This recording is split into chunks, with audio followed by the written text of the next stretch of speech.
Previous class में पढ़े थे सॉफ्टवेयर एंड हार्डवेयर। अब पढ़ेंगे कंप्यूटर फंडामेंटल्स।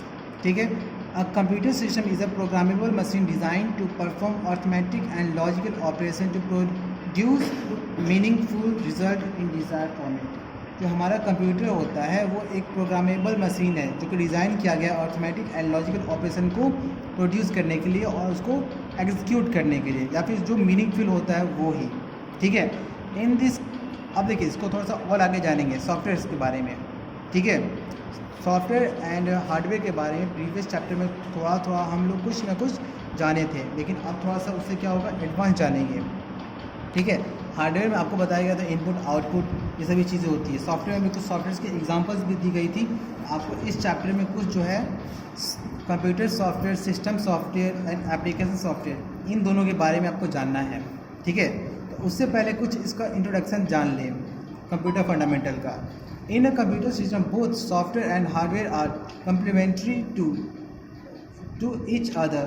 जो आपका कंप्यूटर है, सॉफ्टवेयर और हार्डवेयर दोनों एक दूसरे के साथ ही रहता है, कभी दोनों अलग नहीं रहता।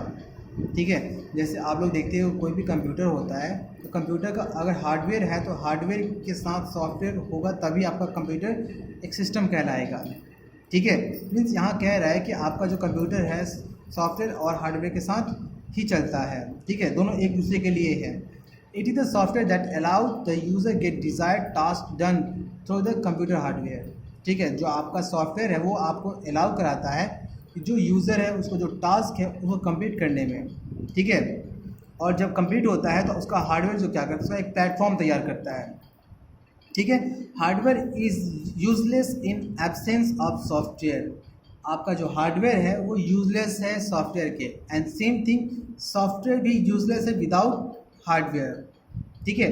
एग्जाम्पली आप समझ सकते हो कि अगर किन्हीं के घर में या फिर कहीं कंप्यूटर रखा गया है, ठीक है, अगर वो कंप्यूटर ऐसे ही रखा हुआ है तो वो एक हार्डवेयर है।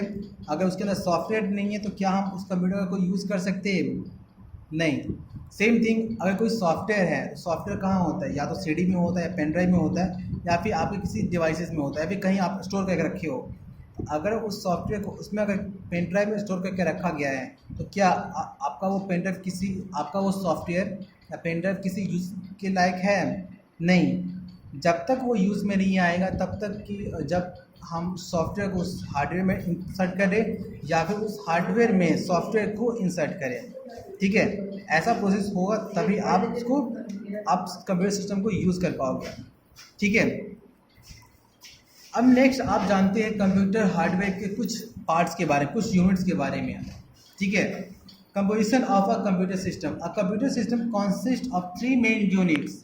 पहला है इनपुट यूनिट, दूसरा central processing unit, and third is output unit. First बताए थे इनपुट यूनिट क्या होता है, आपको 8th क्लास में भी बताया गया था। इनपुट यूनिट वो सारे यूनिट जिससे कि कंप्यूटर सिस्टम में इंस्ट्रक्शन या डेटा इंटर करता है, इन होता है। ठीक है। सेंट्रल प्रोसेसिंग यूनिट जो आपका सीपीयू होता है वो क्या करता है, उन सभी इंस्ट्रक्शन को प्रोसेस करके उसको आगे भेजता है, प्रोसेस करता है। ठीक है। नेक्स्ट है आपका आउटपुट यूनिट। आउटपुट यूनिट क्या करता है, आपका जो इंस्ट्रक्शन दिया गया था, डेटा दिया गया था, उसको प्रोसेस करने के बाद उसको आउटपुट वो आपको बाहर निकालता है। ठीक है। मीन्स आपको रिजल्टेंट देता है। ठीक है। चलिए कुछ इनपुट यूनिट के बारे में जानेंगे और कुछ इनपुट डिवाइसेस के बारे में जानेंगे। ठीक है। इनपुट डिवाइसेस में आपका फर्स्ट ऑफ ऑल कीबोर्ड और माउस आता है, क्योंकि जब भी हम लोग कोई कंप्यूटर यूज़ करते हैं तो आपको फर्स्ट ऑफ ऑल कीबोर्ड और माउस ही दिखता है। ठीक है। यही दोनों जो है आपका स्टार्टिंग इनपुट डिवाइसेस कहलाता है, क्योंकि क्या होता है, ये इनपुट डिवाइस कैसे हुआ, कीबोर्ड में इतने सारे कीज़ होते हैं हम लोग क्या करते हैं, कीबोर्ड में कोई भी एक बटन प्रेस करते हैं, की प्रेस करते हैं।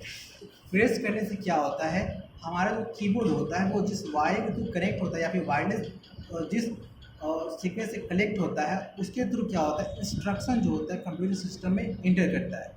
ठीक है। और माउस के साथ भी सेम चीज़ होता है। माउस भी क्या करता है, उसको मूव करने से, उसके मोशन से क्या होता है, उसका जो सेंसर होता है उस सेंसर से उसको रिकॉर्ड करता है और एक इंस्ट्रक्शन के थ्रू कंप्यूटर को वो भेजता है। ठीक है। तो मीन्स यहाँ क्या हो रहा है, इन दोनों के थ्रू डेटा को एंटर किया जा रहा है। ठीक है। अब देखिए यहाँ पे कुछ डिवाइसेस के नाम दिए गए हैं, उसको देख लेते हैं। इनपुट, मुझे नहीं लगता कि आप लोग को इनपुट में कोई प्रॉब्लम होगा। अगर आपको इनपुट में प्रॉब्लम हो तो आप सिंपल सा ये देख सकते हैं, अपने माइंड में एक रफ ग्राफ तैयार कर लीजिए किसी डिवाइस को। आप सोचिए उस डिवाइस का यूज़ क्या होता है। अगर आपको माइक के बारे में पूछा जाए, क्वेश्चन बनता है कि माइक कौन सी डिवाइस है, इनपुट है या आउटपुट है, तो आप पहले आप अपने माइंड में ग्राफ डिज़ाइन बनाइए कि माइक है, माइक से हम बोलते हैं, उसका यूज़ क्या होता है। माइक से हम बोलते हैं तो माइक से जो आवाज़ होती है वो कैप्चर करता है, कैप्चर करने में उसको इंस्ट्रक्शन में कन्वर्ट करके वो कंप्यूटर को भेजता है। मीन्स वहाँ आपका इंस्ट्रक्शन क्या जा रहा है, इन हो रहा है, ठीक है, आपका डेटा इंटर कर रहा है। तो आपका सिंपल सा क्या हुआ, आपका माइक भी इनपुट डिवाइस हो गया, ठीक है। Barcode reader, stylus pen, web cam, touch pad, touch screen या फिंगरप्रिंट रीडर, ये सभी क्या है, आपका इनपुट यूनिट है। इससे क्या होता है, हमारा इंस्ट्रक्शन जो होता है उस कंप्यूटर सिस्टम में इंटर करता है, इसीलिए इसको इनपुट डिवाइस कहा जाता है, ठीक है। ग्राफ आपके माइंड में रफली डिज़ाइन करने से सिंपल सा आपका माइंड सेट हो जाता है कि इससे अगर डेटा इंटर कर रहा है तो ये इनपुट डिवाइस ही होगा, ठीक है। चलिए नेक्स्ट देखते हैं आगे। Central Processing Unit. The CPU is composed of three wise control unit, arithmetic, logic unit and memory unit. जो हमारा CPU है वो भी तीन पार्ट में डिवाइडेड है, arithmetic, logical and memory unit, जिसको कि हम लोग CU, ALU and MU के नाम से जानते हैं, ठीक है। तो पहले हम लोग देखेंगे CU, कंट्रोल यूनिट। पहले हम लोग देखेंगे control unit. Control unit is a central nervous system of the computer system. It manages the coordination among the different parts during an operation. It looks into every instruction and accordingly signals the device to execute the step required by them. जैसे कि आप इसका नाम देख रहे हैं control, control का मतलब है कि सभी को अच्छे से देख रेख करना, कौन सी डिवाइस कनेक्ट है, कौन सी डिवाइस कनेक्ट नहीं है, कौन सी डिवाइस को एक्टिव रखना है, ये, ठीक है। तो आपका ये यूनिट क्या करता है, कंप्यूटर का ये यूनिट क्या करता है, आपके कंप्यूटर से जितने भी सारे डिवाइसेस कनेक्ट होती है, डिवाइस के साथ साथ जितने भी प्रोग्राम्स होती हैं, उसको ये सही ढंग से इसको कंट्रोल करता है कि कोई भी प्रोग्राम या कोई भी डिवाइस डिसकनेक्ट ना हो खुद ब खुद, ठीक है। अगर ऐसा प्रॉब्लम होता है तो कंट्रोल यूनिट आपको इन्फॉर्मेशन भेजता है कि हाँ एक डिवाइस है या फिर कोई सॉफ्टवेयर है जो कि उसको कुछ प्रॉब्लम हो रहा है, ठीक है। इसका मेन काम होता है आपके कंप्यूटर में होने वाले हर एक मूवमेंट को कंट्रोल करना, ठीक है। नेक्स्ट है आपका arithmetic and logic unit. This unit is the brain of computer system. It perform the actual processing of data which mainly include arithmetic calculation and logical comparison, ठीक है। ये आपका मेन ब्रेन होता है। जैसे हमारा ब्रेन क्या करता है, अगर हम कहीं मूव कर रहे होते हैं या फिर जा रहे होते हैं, रास्ते में अगर कोई गड्ढा आता है तो हम लोग का माइंड क्या करता है, माइंड एक इंस्ट्रक्ट करता है हमारे पैर को कि उस गड्ढे को के अंदर नहीं जाना, हमें उसे जंप करके बाहर निकल जाना है या फिर उससे बच के निकलना है, ठीक है। तो ये अर्थमेटिक लॉजिक क्या करता है, वहाँ पे एक यहाँ पे क्या करता है, जैसे उसको इंस्ट्रक्ट किया गया होता है वो उस बेस पे ये काम करता है, ठीक है। इसके साथ साथ इसमें क्या किया जाता है, अर्थमेटिक कैलकुलेशन। अगर यहाँ पे मैथमेटिकली कोई कैलकुलेशन हो, न्यूमेरिक कैलकुलेशन हो, उसको भी ये एग्जीक्यूट करता है, प्रोसेस करता है। इसके साथ साथ एक और क्या है, लॉजिकल कंपैरिजन। जैसे आप मैथ में कोई लॉजिकल कैलकुलेशन करना होता है तो वो भी यहाँ पे किया जाता है। एग्जाम्पली, अगर x इज इक्वल टू 1 दिया गया है या फिर y इज इक्वल टू 2 दिया गया है, अगर x प्लस वाई दिया गया है तो इसका आंसर सिंपली कितना होगा, 3।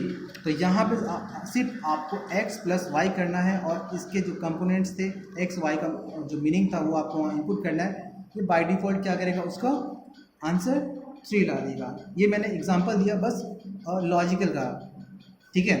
नेक्स्ट है मेमोरी यूनिट।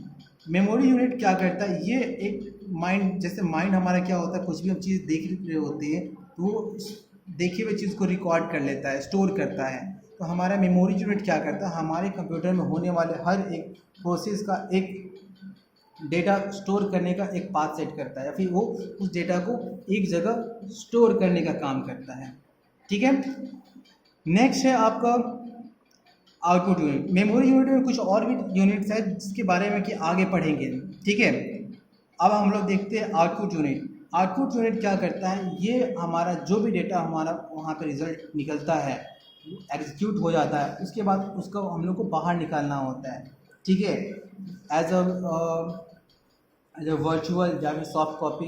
एग्जाम्पल ये कुछ डिवाइसेस के बारे में जान लेते हैं। डिवाइसेस में आपका प्रिंटर भी एक आउटपुट डिवाइस है। इसमें क्या होता है, जो भी हमारा फॉर्मेट या फिर जो भी हमारा डॉक्यूमेंट तैयार होता है, उसको हम लोग क्या करते हैं, उस प्रिंटर की मदद से उसको हम बाहर निकालते हैं, उस हमारे इंस्ट्रक्शन को, डेटा को बाहर निकालते हैं, ठीक है। तो यहाँ पे क्या हो रहा है, आपका आउट हो रहा है ना, डेटा आउट हो रहा है, तो ये आपका आउटपुट डिवाइस, ठीक है। नेक्स्ट आपका यहाँ एक टॉपिक दिया हुआ है, storage of output data depend on the nature and type of the output data is stored in various वे। आपका जो वहाँ पे डेटा होता है उसका नेचर पे डिपेंड करता है, उसका आउटपुट होना है या स्टोर्ड होना है। One traditional way of storing and communicating the data is the form of paper printout called hard copy। जो आपका डेटा बाहर आता है एंड वो प्रिंट आउट होता है, उस प्रिंट आउट कॉपी को हम लोग हार्ड कॉपी के नाम से जानते हैं, ठीक है। This is produced by printer, जो कि आपके प्रिंटर के थ्रू निकाला जाता है। Audio is played by speaker, और आपका ऑडियो जो होता है, साउंड जो होता है वो स्पीकर के थ्रू आता है, तो आपका जो स्पीकर भी होगा आउटपुट डिवाइस होगा।